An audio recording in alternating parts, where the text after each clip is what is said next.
এবং কথা হবে আসতে তাড়াহুড়া করার কোনো দরকার নেই, পরিষ্কার। আমরা দীর্ঘদিন ধরে 1996 সাল থেকে এই দাবি নিয়ে আমরা একাধিকবার স্বাস্থ্য অধিদপ্তরে জানান দিয়েছি, কিন্তু আমাদের সেই দাবি কখনো পূর্ণ হয়নি।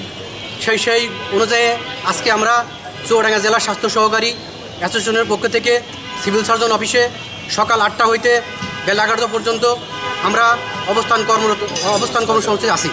এবং আমাদের 1 নম্বর দাবি হচ্ছে স্বাস্থ্য সহকারীদের নিয়োগ বিধি সংশোধন, স্নাতক পাস সমমানের 14তম গ্রেড যুক্ত করতে হবে এবং ইন সার্ভিস ডিপ্লোমা প্রশিক্ষণের মাধ্যমে 11তম গ্রেড উন্নীতকরণ করতে হবে এবং টেকনিক্যাল পদমর্যাদা প্রদান করতে হবে এবং ধারাবাহিকভাবে পদোন্নতির ক্ষেত্রে ধারাবাহিকভাবে আমাদের উচ্চতর গ্রেডে প্রদান করতে হবে এবং সহকারী স্বাস্থ্য পরিদর্শকদের স্নাতক পাস সহ যোগ করতে হবে এবং যারা এসআইটি পড়ে আছে 4 বছর কোর্স কমপ্লিট করা আছে তাদেরকে সরাসরি 11তম গ্রেডে উন্নীত করতে হবে এবং এই দাবি যদি আগামী 1/9/2025 সালের মধ্যে আমাদের এই দাবি না মেনে নেয়, আগামী এই তারিখ থেকে আমরা ইপিআর সহ সকল কাজ বন্ধ করে দেব। সেই সাথে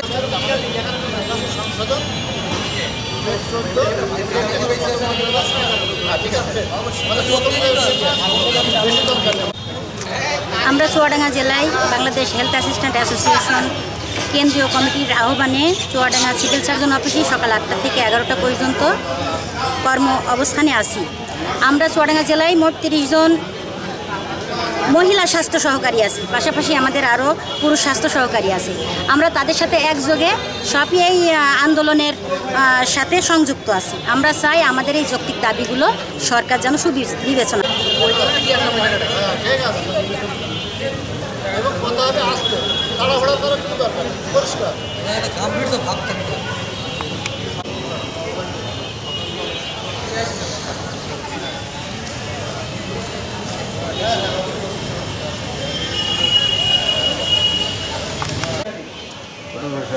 আমরা 6 দফা দাবি নিয়ে রাজপথে আছি।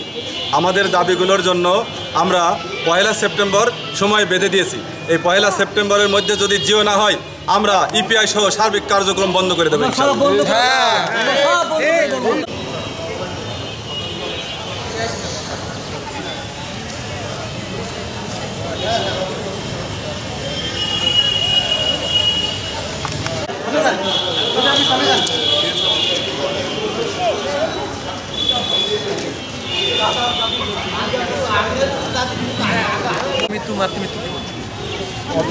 ইপিআই সম্প্রসারিত টিকাদান কর্মসূচির মাধ্যমে আমরা দক্ষিণ এশিয়া সাউথ পুরস্কার এনেছি, MDG 4 পুরস্কার এনেছি এবং ভ্যাকসিন হিরো পুরস্কার এনেছি। এই পুরস্কারগুলো শুধুমাত্র স্বাস্থ্য সহকারীর মাধ্যমে এসেছে। আমরা সরকারের কাছে জোর দাবি জানাই যে আমাদের দাবিগুলো পূর্ণ করে দিয়ে এবং আমাদের কাজে ফিরিয়ে এবং সম্প্রসারিত টিকাদান কর্মসূচির মাধ্যমে আমরা আরও দেশের মানুষকে সেবা দিতে অ্যাডভান্স হই।